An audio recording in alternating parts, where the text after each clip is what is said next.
बानी देवी गोयल, सरस्वती विद्यानंद कॉलेज झांसी से के Tiwari, physics class 11, chapter number 15, प्रत्यास्थता गुणांक, प्रत्यास्थता इलास्टिसिटी। पिछले टर्न पर प्रतिबल व विकृति के बारे में डिस्कसिंग किया था। इसके बाद अगला है प्रत्यास्थता गुणांक के प्रकार, kinds of coefficient of elasticity E. प्रत्यास्थता गुणांक कैपिटल ई का मान वस्तु के पदार्थ पर निर्भर करता है, अर्थात भिन्न भिन्न पदार्थों के लिए इसका मान भिन्न भिन्न होता है। अर्थात ई का मान इस बात पर निर्भर करता है कि वस्तु पर आरोपित बाह्य विरूपक बल के कारण उत्पन्न प्रतिबल व विकृति किस प्रकार के हैं। इसके आधार पर प्रत्यास्थता गुणांक 3 प्रकार के होते हैं, जो कि निम्नलिखित हैं। ए, यंग प्रत्यास्थता गुणांक y, जिसे y से प्रदर्शित करते हैं। बी, आयतन प्रत्यास्थता गुणांक, जिसे k से प्रदर्शित करते हैं, तथा सी, दृढ़ता गुणांक, जिसे ईटा से प्रदर्शित करते हैं। सबसे पहले हम यंग प्रत्यास्थता गुणांक y के बारे में डिस्कसिंग करेंगे। इसके लिए जब किसी ऐसी वस्तु पर बाह्य विरूपक बल को वस्तु की लंबाई के अनुदिश आरोपित किया जाता है, जिसकी लंबाई उसकी चौड़ाई व मोटाई की अपेक्षा बहुत अधिक होती है, तो इस स्थिति में वस्तु की लंबाई में परिवर्तन होता है। वस्तु की लंबाई में परिवर्तन होता है तथा इस स्थिति में उत्पन्न प्रतिबल को अनुदैर्ध्य प्रतिबल तथा उत्पन्न विकृति को अनुदैर्ध्य विकृति कहते हैं। अतः होके के नियम के अनुसार प्रत्यास्थता की सीमा के अंतर्गत तथा लघु विकृति के लिए बाह्य विरूपक बल के कारण वस्तु में उत्पन्न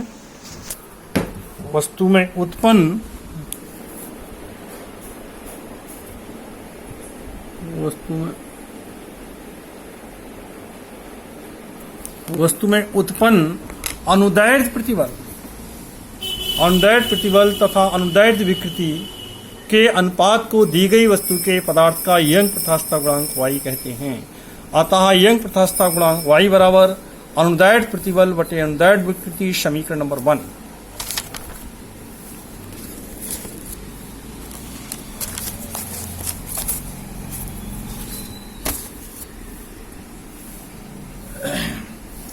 इसके लिए उपरोक्त चित्र में माना कि प्रारंभ में किसी तार की लंबाई कैपिटल L है तथा इसके अनुपृष्ठ काट का क्षेत्रफल कैपिटल A बराबर पाई r स्क्वायर है, जहां स्मॉल r तार की त्रिज्या है। जब इसके नीचे वाले सिरे पर F बराबर mg का भार लटकाया जाता है, तब माना प्रत्यास्थता की सीमा के अंतर्गत इस तार की लंबाई में स्मॉल l की वृद्धि हो जाती है, अर्थात तार की कुल लंबाई capital L plus small l हो जाती है। तब तार में उत्पन्न अनुदैर्ध्य प्रतिबल बराबर F अपॉन A होगा। अनुदैर्ध्य प्रतिबल F बराबर mg होता है तथा A बराबर पाई r स्क्वायर होता है, इसलिए अनुदैर्ध्य प्रतिबल बराबर होगा mg बटे पाई r स्क्वायर, समीकरण नंबर 2।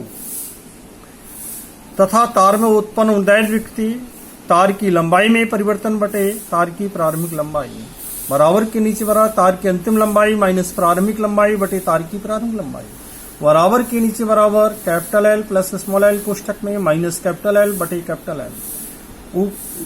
अंश में L माइनस L कटेगा तो बचेगा अनुदैर्ध्य विकृति बराबर स्मॉल l बटे कैपिटल L, समीकरण नंबर 3।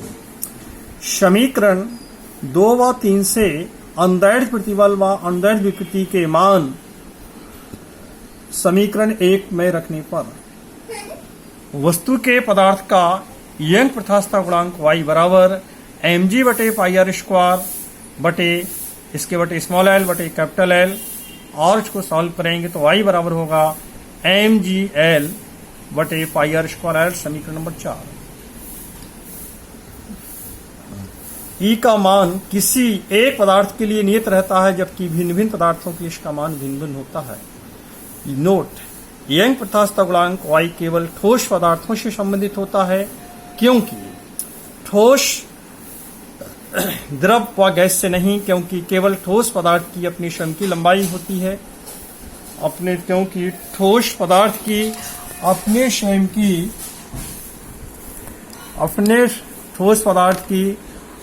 स्वयं की लंबाई होती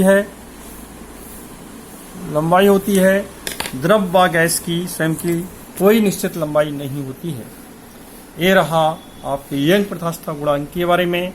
इसके बाद पश्चात आयतन प्रत्यास्थता गुणांक, भी आयतन प्रत्यास्थता गुणांक जिसे इंग्लिश में कहते हैं वुल्क मॉडुलस ऑफ इलास्टिसिटी। इसके लिए जब किसी वस्तु के पृष्ठ के प्रत्येक बिंदु पर लंबवत तथा एक समान बाह्य विरूपक बल को आरोपित किया जाता है, जिसके कारण वस्तु के आयतन में परिवर्तन होता है तथा उसकी आकृति या रूप में कोई परिवर्तन नहीं होता है, तो इस स्थिति में वस्तु में उत्पन्न प्रतिबल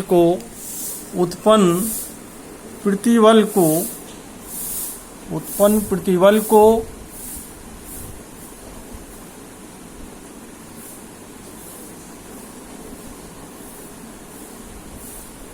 अवलंब प्रतिबल तथा उत्पन्न विकृति को आयतन विकृति कहते हैं। अतः हुक के नियम के अनुसार प्रत्यास्थता की सीमा के अंतर्गत तथा लघु विकृति के लिए बाह्य विरूपक बल के कारण वस्तु में उत्पन्न अवलंब प्रतिबल तथा आयतन विकृति के अनुपात को दी गई वस्तु के पदार्थ का आयतन प्रत्यास्थता गुणांक के कहते हैं।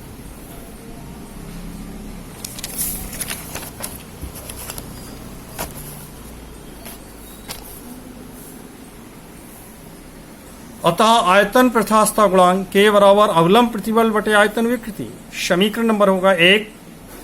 इसके लिए माना कि उपरोक्त चित्र में किसी बर्तन में गैस भरी है जिसका प्रारंभिक आयतन V तथा दाब P है।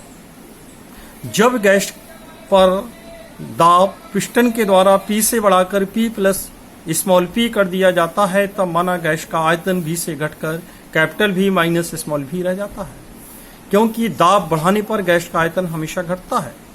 अतः अवलंब प्रतिबल बराबर दाब में परिवर्तन, बराबर के नीचे बराबर अंतिम दाब माइनस प्रारंभिक दाब। अंतिम दाब होगा capital P plus small p minus capital P से P कैंसिल हो जाएगा, तो बराबर स्मॉल p समीकरण नंबर 2।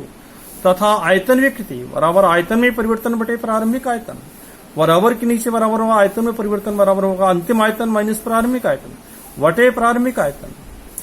अंतिम आयतन होगा capital V minus small v minus capital V बटे सबके बटे कैपिटल V, ऊपर V से V कैंसिल होगा, तो आयतन विकृति बराबर आएगा माइनस स्मॉल v बटे कैपिटल V। समीकरण नंबर होगा ये 3। उपरोक्त समीकरण 2 व 3 से अवलंब प्रतिबल तथा आयतन विकृति के मान समीकरण 1 में रखने पर आयतन प्रत्यास्थता गुणांक के बराबर स्मॉल p बटे माइनस b बटे कैपिटल V बराबर आ जाएगा ये के बराबर minus small p into capital V बटे स्मॉल v। समीकरण नंबर 4। उपरोक्त समीकरण 4 ही दी गई वस्तु के पदार्थ का आयतन प्रत्यास्थता गुणांक k को प्रदर्शित करता है। इसके पश्चात अगले टर्म पर डिस्कशन किया जाएगा। Thank you.